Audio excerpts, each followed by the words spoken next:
Capítulo 3. La medición de la conducta. Extractos. En 1904, el ministro francés de Educación Pública decidió que los niños de baja inteligencia requerían de educación especial y contrató a Alfred Binet para diseñar un procedimiento que permitiera identificar a los niños del sistema escolar de París que necesitaran atención especial. Binet enfrentaba una complicada tarea. Los intentos previos de medir la inteligencia habían sido notablemente carentes de éxito.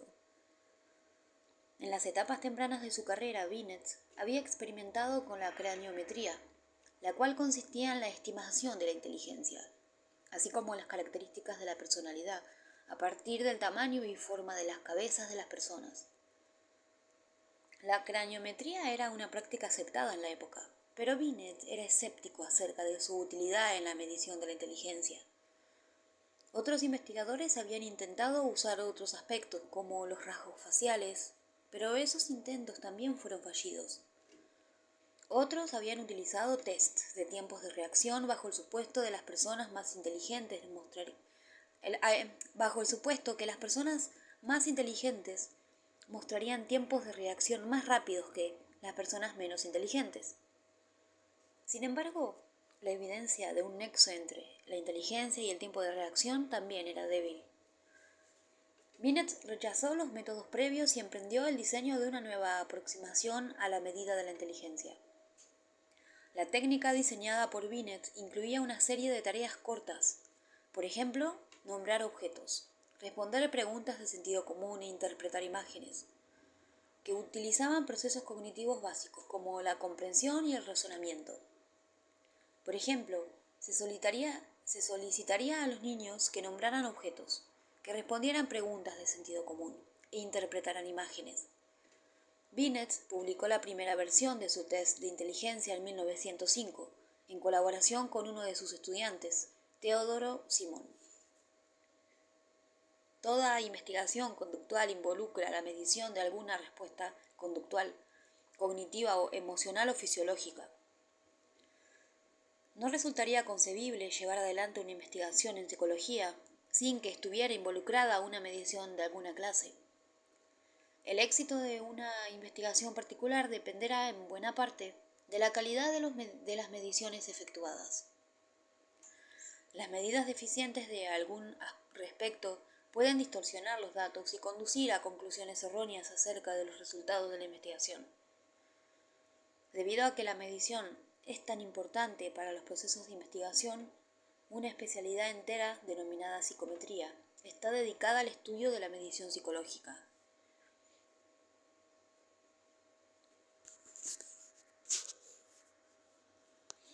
Medidas utilizadas en la investigación conductual. Las medidas utilizadas en la investigación psicológica caen dentro de tres categorías generales: medidas conductuales, medidas fisiológicas y autoinformes. 1. Las medidas conductuales. Estas involucran la observación directa de la conducta. Las medidas conductuales pueden, por lo tanto, ser utilizadas para medir cualquier conducta de personas o animales que puedan ser observadas por el investigador. Una rata que aprieta una palanca, los movimientos visuales de las personas durante una conversación, las conductas de agresión de los niños durante el juego. Para medir conductas como las descriptas, los investigadores usan frecuentemente sistemas de codificación de la conducta, a fin de registrar las conductas que observan. Un sistema de codificación es utilizado para convertir las conductas observadas en datos numéricos para los propósitos de análisis.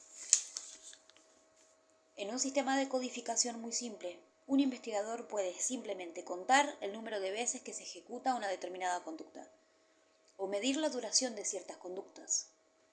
En sistemas de codificación más complejos, los investigadores clasifican las conductas observadas dentro de categorías. Por ejemplo, un investigador interesado en la toma de decisiones en un grupo podría clasificar los comentarios de los sujetos dentro de alguna de varias categorías, tales como da una opinión, pide información, expresa desacuerdo o se muestra poco amigable.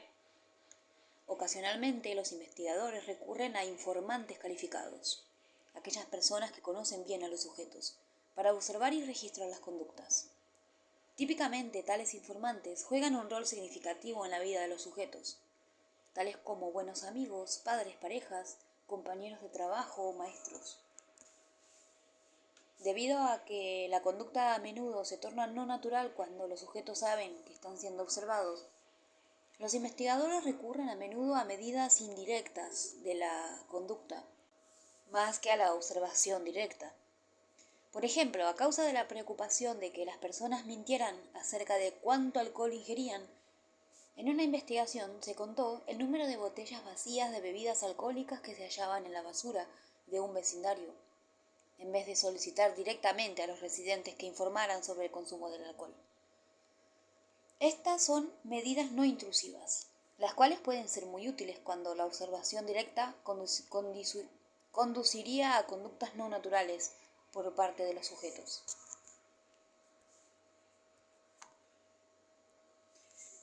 2. Medidas fisiológicas. Muchas investigaciones están destinadas a establecer la relación entre procesos corporales y la conducta. Muchos procesos internos no son directamente observables, pero pueden ser medidos con equipamiento sofisticado. Otros procesos fisiológicos, como ciertos reflejos, pueden ser observados a ojo desnudo, pero no son medibles de manera confiable sin la ayuda de instrumentos. Las medidas fisiológicas pueden ser clasificadas en 3 categorías. A. En primer lugar, algunas mediciones fisiológicas son usadas para investigar la actividad del sistema nervioso. Por ejemplo, los investigadores que estudian el dormir y el sueño y otros estados de conciencia usan el electroencefalograma para medir la actividad cerebral. También son utilizadas técnicas para medir la actividad en el sistema nervioso autónomo, la porción del sistema nervioso que controla las respuestas involuntarias de músculos, viscerales y glándulas. Por ejemplo, las mediciones del ritmo cardíaco, de la presión sanguínea, la temperatura corporal, la respiración, reflejan la actividad del sistema nervioso autónomo. B. En segundo lugar, para el estudio de algunos procesos fisiológicos se utilizan muestras de sangre. Por ejemplo, ciertas hormonas como la adrenalina y el cortisol son liberadas en respuesta al estrés, y otras hormonas como la testosterona tienen relación con procesos psicológicos como el nivel de actividad y de agresión. Por último, otras medidas fisiológicas son utilizadas para medir con precisión reacciones corporales que, si bien son observables directamente, requieren de instrumentos de precisión para su cuantificación. Por ejemplo, los electromiógrafos son utilizados para medir reacciones musculares como los reflejos. 3. Autoinformes. Los autoinformes consisten en las respuestas de los sujetos a instrumentos tales como cuestionarios y entrevistas. La información que los autoinformes aportan puede referirse tanto a sucesos cognitivos como conductuales y afectivos. Aportan tanto sucesos cognitivos como conductuales y afectivos o emocionales. A. Los autoinformes cognitivos miden lo que el sujeto piensa acerca de algo.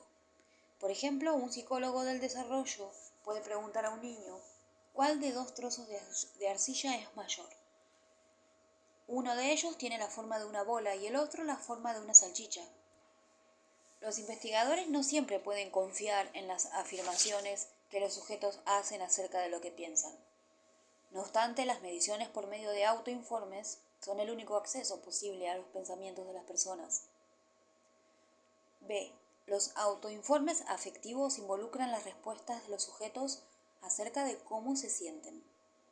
Muchas investigaciones están destinadas a indagar en reacciones emocionales, tales como la depresión, la ansiedad, el estrés, y en las evaluaciones que las personas hacen acerca de sí mismos y de otros. Los autoinformes conductuales implican los informes de los sujetos acerca de cómo actúan. Se pueden preguntar a los sujetos cuán a menudo leen el diario, van al dentista o tienen relaciones sexuales, por ejemplo.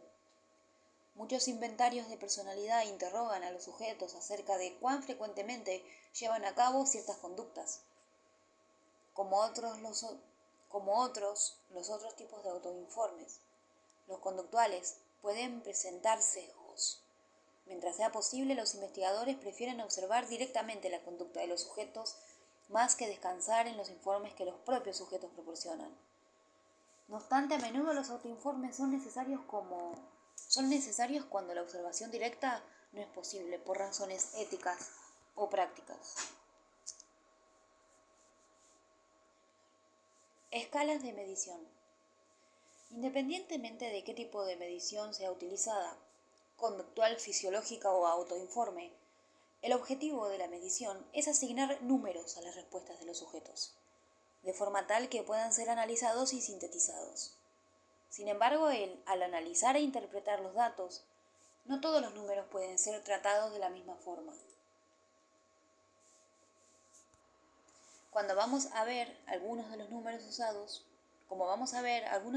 usados para representar conductas o rasgos de los sujetos son reales, números que pueden ser sumados, restados, multiplicados y divididos. Otros números tienen características especiales y requieren tratamiento especial. Los investigadores distinguen 4 diferentes niveles o escalas de medición. Estas escalas difieren en el grado en el cual los números que son usados para representar las conductas o rasgos medidos corresponden al sistema de los números reales. Las diferencias entre las escalas de medición son importantes debido a que tienen implicaciones acerca de lo que un número indica sobre un sujeto y cómo los datos deben ser analizados. El tipo más simple de escala es la escala nominal. Con una escala nominal, los números asignados a las conductas o rasgos objeto de medida son realmente solo etiquetas. Por ejemplo, para propósitos de análisis, podemos asignar a todos los muchachos de un estudio el número 1 y a todas las chicas el número 2. Los números en una escala nominal indican cosas acerca de los sujetos, pero son etiquetas o nombres, más que números reales. Carecería de sentido realizar operaciones matemáticas con ellos. Una escala ordinal involucra el establecimiento de un orden, de un conjunto de conductas o características, y aporta más información que una escala nominal. Las medidas que usan escalas ordinales nos informan acerca del orden relativo de cada uno de los sujetos en una dimensión particular, pero no nos informan acerca de la distancia entre los sujetos sobre la dimensión que está siendo medida. Cuando se usa una escala de intervalos, iguales diferencias entre los números reflejan iguales diferencias entre los sujetos en las características que está siendo medida. En un test de coeficiente de inteligencia, por ejemplo, la diferencia entre puntajes de 90 y de 100 es la misma que la diferencia entre puntajes de 130 y 140. 10 puntos. Sin embargo, las escalas de intervalos no tienen un cero verdadero que indique la ausencia de la cualidad que está siendo medida. Un coeficiente de inteligencia de 0 no necesariamente indica que no hay inteligencia, así como en el termómetro Fahrenheit, el cual es una escala de intervalos. Una temperatura de 0 grados no indica la ausencia de temperatura. Tiene sentido decir que una temperatura de 100 grados indica el doble de calor que una temperatura de 50 grados o que una persona con un coeficiente de inteligencia de 60 tiene un tercio de la inteligencia que una persona que tiene un coeficiente de 180. El más alto nivel de medición es la escala de razón. Debido a que una escala de razón tiene un cero verdadero, las mediciones de razón involucran números reales que pueden ser sumados, restados, multiplicados y divididos. Muchas mediciones de características físicas como el peso se efectúan con escalas de razón. Las escalas de medición son importantes para los investigadores por 2 razones. En primer lugar, la escala de medición usada determina el monto de información provisto por una medición particular. Una escala nominal provee de menos información que las escalas ordinales, de intervalos y de razón. En muchos casos, la elección de una escala de medición está determinada por la característica a ser medida. Sería difícil medir el género, por ejemplo, con otra escala que no sea nominal. Sin embargo, pudiendo elegir, los investigadores prefieren utilizar medidas que estén al más alto nivel, porque proveen más información acerca de las respuestas de los sujetos o sus características. La segunda implicación importante de las escalas de medición se relaciona con la clase de análisis estadísticos que pueden ser llevados a cabo con los datos. Ciertas operaciones matemáticas solo se pueden llevar a cabo sobre números que se ajustan a las propiedades de una determinada escala de medición. Ciertos análisis estadísticos muy importantes y útiles requieren de números sobre escalas de intervalos o de razón. Estimando la confiabilidad de la medida. El objetivo de la medición es asignar números a objetos o sucesos, tales como conductas, de tal modo que el número corresponda en un sentido significativo al atributo que se está tratando de medir. ¿Cómo sabemos si una técnica de medición particular nos proporciona de hecho puntajes que reflejan de manera significativa y útil lo que queremos medir? La primera característica que una medición debe poseer es la confiabilidad. La confiabilidad se refiere a la consistencia de la técnica de medida. Si usted se pesa en una balanza de baño 3 veces seguidas, esperará obtener el mismo peso cada vez. Si no obstante usted pesa 70 kilos en la primera medición, 50 en la segunda y 80 en la tercera, entonces la balanza no es confiable. No puede confiarse en que proporciona mediciones consistentes. De manera similar, las mediciones utilizadas en la investigación deben ser confiables. El error de medida, la puntuación de un sujeto en una medida particular, consiste de dos componentes: el puntaje verdadero y el error de medida. Esto puede esquematizarse mediante la ecuación puntaje observado es igual a puntaje verdadero más error de medida.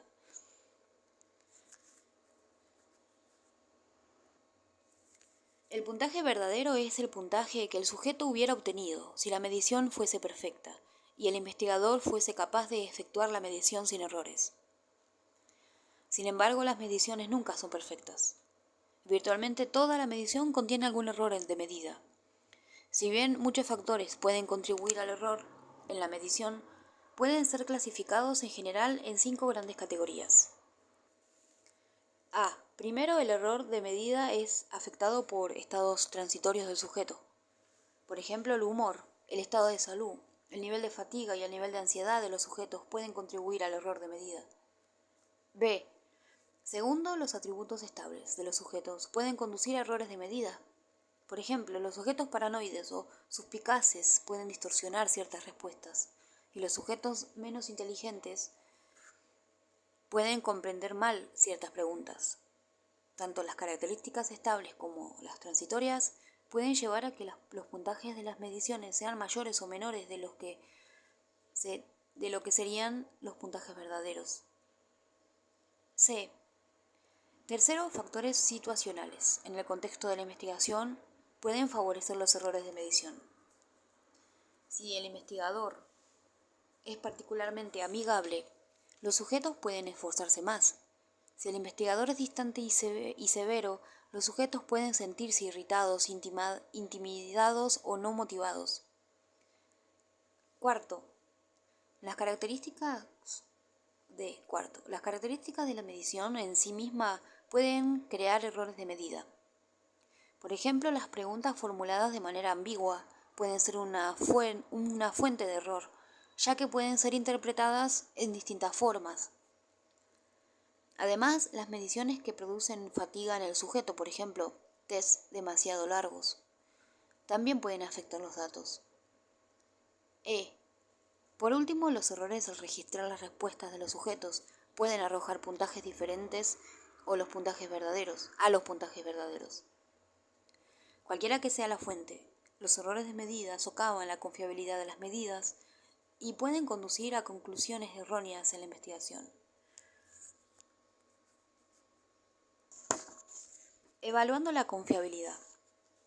Los investigadores utilizan tres maneras de estimar la confiabilidad de sus medidas: la confiabilidad test-retest, la confiabilidad interítem y la confiabilidad interobservador.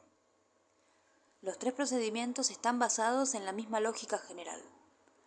En la medida en que dos mediciones de la misma conducta, objeto o suceso, produzcan similares puntajes, podremos suponer que ambas mediciones rondan el mismo puntaje verdadero. Sin embargo, si dos mediciones de la misma cosa conducen a puntajes muy diferentes, tales mediciones deben contener un alto grado de error de medida. A. Confiabilidad test-retest. La confiabilidad test-retest se refiere a la consistencia de las mediciones a través del tiempo. Suponiendo que la característica medida es relativamente estable, los sujetos deberían obtener aproximadamente los mismos puntajes cada vez que se efectúe la medición. Si se administra a una persona un test de inteligencia 2 veces, esperaríamos que los puntajes del test sean similares. La confiabilidad test-retest se determina por las medidas obtenidas en los mismos sujetos en 2 ocasiones, usualmente separadas por unas pocas semanas. Entonces, se correlacionan los dos conjuntos de puntajes para determinar cuán estrechamente está relacionado el segundo conjunto con el primero. Si los puntajes muestran un coeficiente de correlación alto, al menos de 0,70, la medida tiene una buena confiabilidad test-retest. Si la correlación no es alta, entonces la medición contiene mucho error de medida. Es poco confiable y no debería ser usada. B. Confiabilidad interítem. Un segundo tipo de confiabilidad es relevante solo para mediciones que incluyen más de un ítem que sea objeto de medida. Los inventarios de personalidad son medidas que típicamente consisten de varias preguntas que son sumadas para obtener el puntaje final. De manera similar, en una escala utilizada para la medición de la depresión, los sujetos son interrogados para evaluarse a sí mismos en una serie de ítems relacionados: tristeza, infelicidad, indefensión, los que al ser sumados proveen un puntaje único de depresión. Cuando varias preguntas o ítems son sumados para obtener un puntaje único, los investigadores están interesados en la confiabilidad interítem. La confiabilidad interítem se refiere a la consistencia entre los ítems de una escala. Idealmente quisiéramos que todas las preguntas de una escala particular midieran el mismo constructo, tal como un rasgo de personalidad. Uno de los procedimientos utilizados por los investigadores para examinar la confiabilidad interítem es observar las correlaciones totales entre ítems. ¿Se correlaciona cada ítem con la suma de todos los otros? Si un ítem particular mide el mismo constructo que los otros, debería correlacionarse con ellos. Si no, el ítem solo añade error de medida al puntaje observado y no pertenece a la escala. Generalmente la correlación entre cada ítem es un cuestionario y la suma de los otros debería exceder 0.30. Confiabilidad interobservador.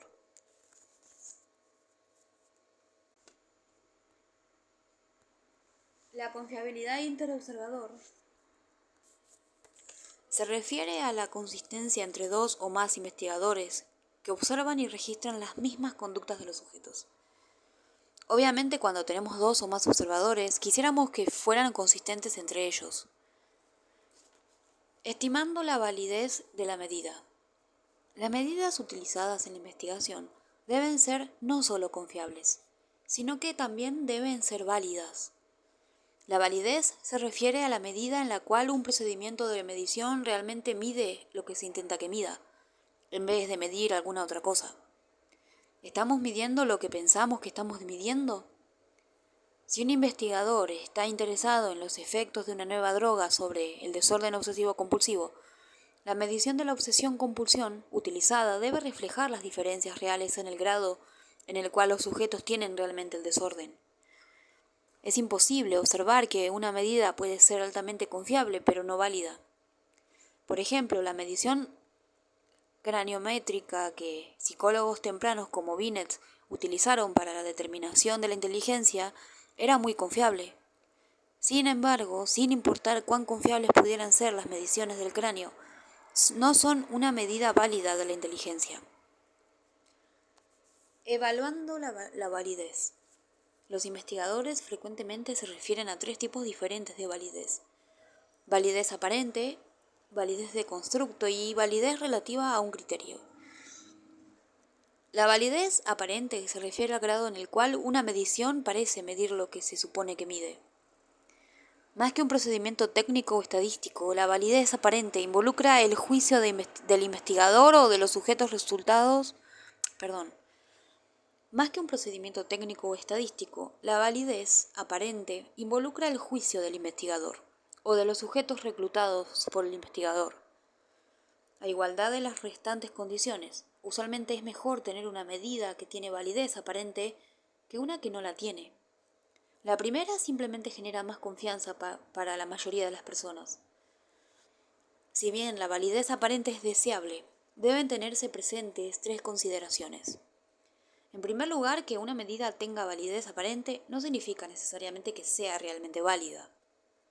Para los investigadores del siglo XIX, el tamaño del cráneo era una medida de la inteligencia que tenía validez aparente.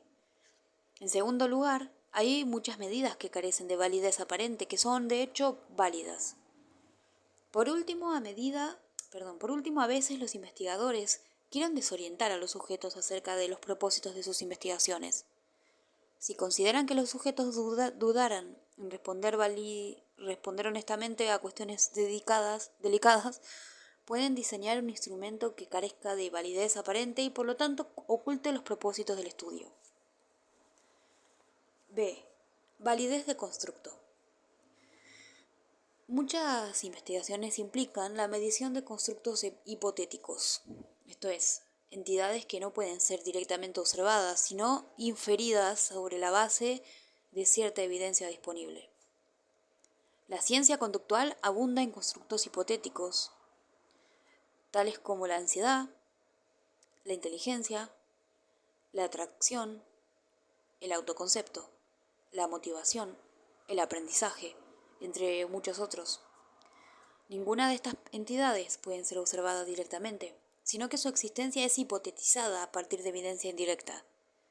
¿Cómo puede saberse entonces que es válida la medición de un constructo hipotético e inobservable? En un importante artículo, Cronbach y Mell sugirieron que la validez de las medidas de tales constructos puede ser evaluada estudiando la relación entre la medición del constructo y los puntajes en mediciones de otros constructos. Para cualquier medida puede especificarse con qué puntajes de otras medidas debería estar relacionada si fuese válida. Por ejemplo, las puntuaciones de una medición de la autoestima deberían estar relacionadas positivamente con los puntajes obtenidos en las mediciones de confianza y optimismo, y negativamente con los puntajes de las mediciones de inseguridad y de ansiedad. Por lo tanto, puede evaluarse la validez de constructo observando si una medida particular está relacionada como debería a otras medidas. Los investigadores examinan típicamente la validez de constructo calculando las correlaciones entre la medida que se desea validar y las otras medidas. Dado que los coeficientes de correlación describen la fuerza y la dirección de las relaciones entre las variables, pueden indicar si una medida particular está relacionada con otras medidas como debería estarlo. Pero en este caso, a diferencia del caso de la confiabilidad, donde queremos correlaciones que excedan 0.70, no hay criterios generales que puedan ser especificados para evaluar el tamaño de la correlación cuando se evalúa la validez. La fuerza de cada coeficiente de correlación debe ser considerado de manera relativa a la correlación que se esperaría hallar si la medida fuese válida y midiera lo que se intenta medir. Para tener validez de constructo, una medida debe correlacionarse tanto con otras medidas con las cuales debería correlacionarse, validez convergente entre paréntesis, y no correlacionarse con medidas con las que no debería correlacionarse. Entre paréntesis, validez discriminante. Cuando las medidas se correlacionan fuertemente con las medidas con las que deberían correlacionarse, se tiene evidencia de validez convergente, mientras que cuando se correlacionan débilmente o no se correlacionan en absoluto con medidas conceptualmente no relacionadas, se tiene evidencia de validez discriminante. C. Validez relacionada con el criterio. La validez relacionada con el criterio se refiere al grado en el cual una medida capacita a los investigadores para distinguir entre sujetos sobre la base de ciertos criterios conductuales. Por ejemplo, ¿permiten los puntajes en el test de aptitudes académicas distinguir entre aquellas personas que se desempeñarán bien en la universidad de aquellas que no lo harán? Debe enfatizarse aquí que no se trata de evaluar el nexo entre la medida de un constructo y mediciones de otros constructos, como en la validez de constructo, sino de evaluar la relación entre la medida y un criterio conductual relevante. Los investigadores distinguen entre dos tipos de validez relacionada con el criterio: validez concurrente y validez predictiva. De una medición que permite a los investigadores distinguir entre personas en el momento presente, se dice que tiene validez concurrente. La validez predictiva refiere a la capacidad de la medición para distinguir entre personas con respecto a una determinada conducta en el futuro. La validez relacionada con el criterio es más a menudo de interés para investigadores en ciencia aplicada que en ciencia básica.